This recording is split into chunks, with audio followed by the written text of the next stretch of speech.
Welcome to Snooze Worthy, a podcast by Parenting Practice of Colorado, your window into the world of pediatric sleep, where we explore the science behind sweet dreams, effective sleep teaching techniques, and all the intriguing nuances of your child's slumber. I'm your host, Lindsey Birchfield.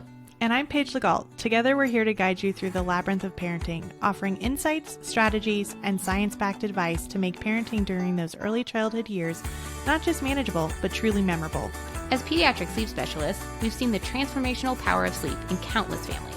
And because parenting is a journey, we won't stop at sleep. We'll provide you with valuable parenting tips for every aspect of early childhood, from managing tantrums to fostering creativity and hitting those all-important milestones.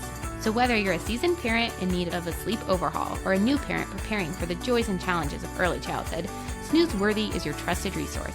Join us as we unravel the science of sleep, share practical advice, and make parenting truly snooze-worthy. Welcome back. Today we're tackling a question we hear all the time. Does what my child eats actually affect their sleep? Spoiler alert, it absolutely does. Yes, 100%. And to be honest, sometimes bedtime battles or night wakings aren't about the bedtime routine or the schedule, but they're actually about what's happening at the dinner table. Absolutely. Let's start with foods that help. So we're looking for protein-rich foods like eggs, turkey, nut butter, and these all provide tryptophan, which encourages sleep as well.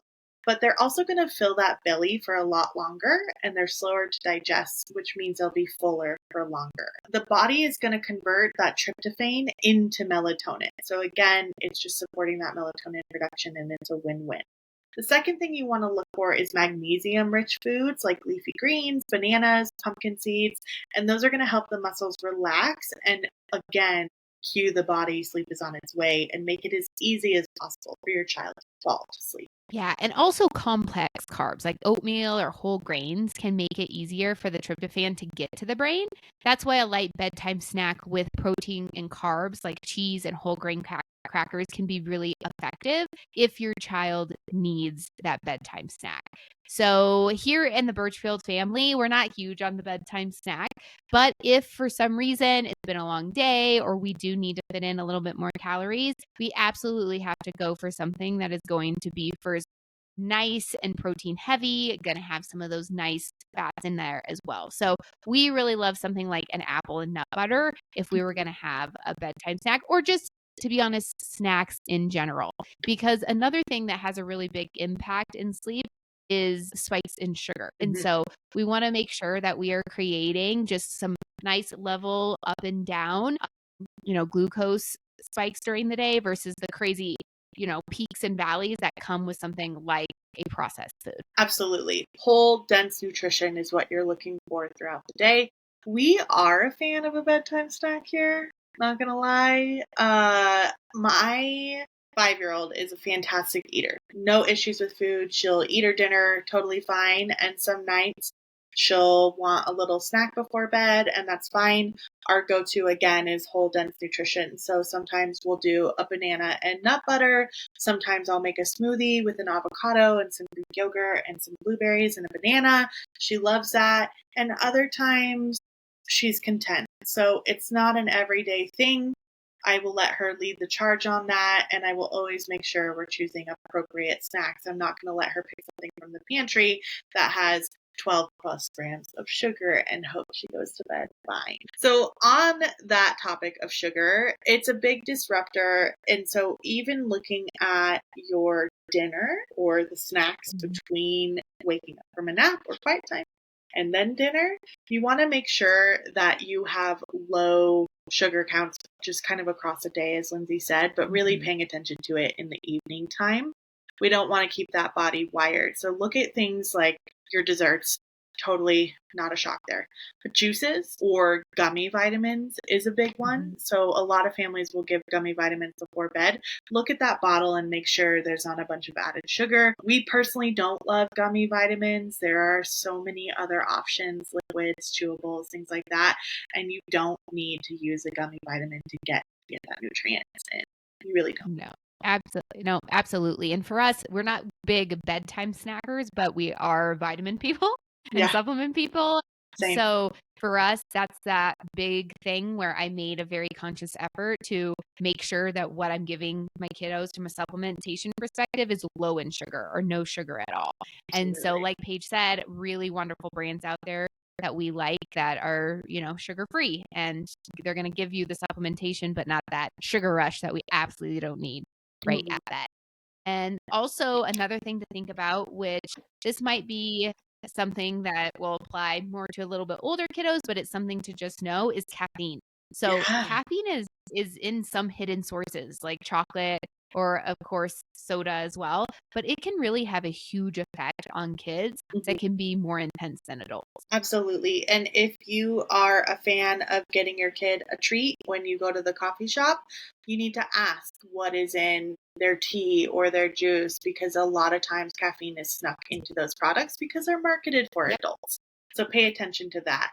Another culprit is those highly processed foods and artificial dyes. We are dye free at my house. We have been since my daughter was born, and we're very intentional about it. Some kids are especially sensitive to highly processed foods and food dyes, so pay attention to that. A good way to test it is to just stop buying it and see if there's a difference in their mood, behavior, attitude, and you'll be shocked. If my daughter accidentally has dye, most of the time it's at an event I can't control, birthday parties, cough, cough. Uh, Yep. it's like I've never met her before. It's an out of body. The only time she's ever had an accident was when she had red dye. It's wild, the effects that it has on her. So we're very intentional with what we choose to bring process into the house if we do. Yeah, same thing here too. And children that are either on the spectrum or have ADHD are even more highly impacted by Mm-hmm. artificial dyes. So again, here we've made a huge swing on removing artificial dyes in our family. I mean, if you ask my kids, they'll say, "Mom, does that have dye in it?" But Same. yeah. And especially Riley, who has ADHD, is Mhm. really impacted. I can give Jackie, who's my youngest, something, and Riley, like a Skittle, for example. Mhm. Jackie isn't highly sensitive to that. You barely can tell. But Riley, like you said, Maddie, it's a crazy. Every Mhm. single ADHD symptom that I had worked so hard to make less intense with her sleep comes Mhm. back in full force, and she knows that. And we talk about that. But yeah, my kids are always like, "Does that have artificial dye, Mom? I can't have red 40." I'm like, "No, you can have red 40 because you know why. It doesn't Yeah, make you feel good, right?" exactly. Yeah, and I love that they're little monitors for themselves now, and they know what's safe, what's not safe, and it's not a big deal. And we still do. We trick or treat. We go to the parties. They're not missing out on anything. There are so many alternatives that are accessible I mean, everywhere. Even Kona Ice now has dye-free options. So Incredible. you can Yeah. get a slushie right there outside your gymnastics camp and Win-win. enjoy with all the friends. Yeah. So it's also not just about what kids eat, but it's also when they eat that can have a Mhm. big impact. So big, heavy dinners right before bed can cause belly discomfort. The other thing, on the other hand, is a balanced dinner a couple hours before sleep and a light snack if needed also supports rest. And this is something that I have done a little bit of a study on for me personally, Mhm. just because I have wearables and a bed that tracks sleep and all the things too. Got all the But things. there is a huge difference for me personally when I space my meal and my bedtime and when Mhm. based on what I eat. If I have pizza for dinner and I go to bed an hour later, the quality of my sleep is so significantly impacted. Mhm. Versus, let's say I had a nice balanced meal, I gave my body 2 hours to digest, and then I went to bed. My vitals they drop significantly. The Mhm. things I need to go up, my HRV goes up. So I've done some studies with this on myself to see what is the impact, and it is significant. So we know Mhm. that if it's impacting us as adults this way, it also is impacting our kiddos. Absolutely.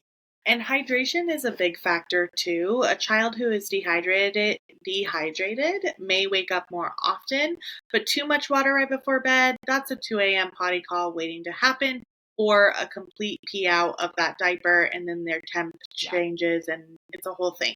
So be cognizant that they are getting enough quality, clean, filtered water during the day, maybe even taking into consideration remineralizing it as well. We do that at our home.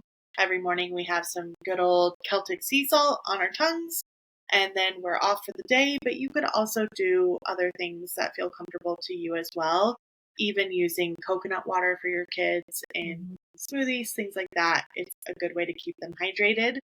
I am also a believer in having access to water at certain points, age-wise, for children in the night if they are thirsty. But again, paying attention to who that child is and being conscious of over or underdoing it with the water. Absolutely. So here are a couple quick wins. Number 1, offer protein at every meal. Number 2, keep sugar minimal in the evenings or preferably just completely out of the evening time. Number 3, add magnesium-rich snacks during the day, a huge win. Also, use light, balanced bedtime snacks. If your child is struggling with overnight wakings or if they're hungry, don't throw some Cheetos at them and then send them to bed. Please. And then lastly, right, it's not going to work out. And then remember, it doesn't have to be perfect. Small changes make a big difference. One of the big things I always tell my clients, if they are a heavy processed food family or convenience is a big thing here. We get it. We've got kids. When something runs out, don't buy it again.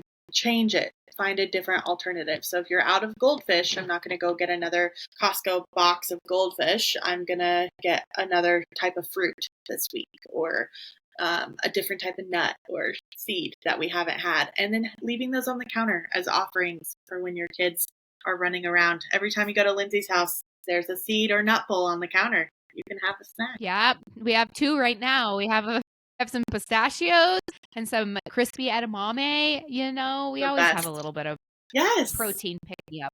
Exactly. It's important. And if it's out and under their nose and they have access to it and it's not a conversation and there's no pressure around it, guess what? They're going to taste it and they might even like it. Yeah, absolutely. And luckily, there are so many amazing alternatives these days, too. Less processed, no artificial dyes, fewer ingredients. That's another big thing at our house that we look for is when we're buying something that might be not just an apple or a piece of fruit or a vegetable, that if we're going to buy something that's in a box, that we're looking for something with the least amount of ingredients. Absolutely. So that's another thing that's really important in our household is we just want to be eating real food. And if you can't pronounce what is on the label, do not buy it. Don't buy it. Yep. The goal is 5 ingredients or less, and you can pronounce them all. And then also taking into consideration the number of sugars throughout the day. I believe we can check this as well, but I believe children under the age of 5 should have less than 8% of processed sugar a day. I think it's closer to 4. We can double check that. I believe you're right. And my guess is that may even change as more information comes out, but definitely something to keep in consideration when you're making purchases for sure. Absolutely. So yes, nutrition and sleep are deeply connected. Think of food as part of your sleep toolbox. And if you feel like you're struggling, take a look into your child's diet and see if there's any changes you can make. Yep. And if you'd like us to look at your child's specific eating patterns and sleeping patterns, you can book a call with us. We would love to hear your story, give you some insight. If you're looking for some actionable steps to take now, we have our wonderful membership that gives you access to sleep plans and amazing resources. And it actually gives you access to us immediately. So we have a lot of wonderful offerings to help come alongside you and make sure that your kiddos are getting the rest that they so desperately need and deserve. So thank you for joining us again today, and we will see you soon. Thanks. Bye. Bye.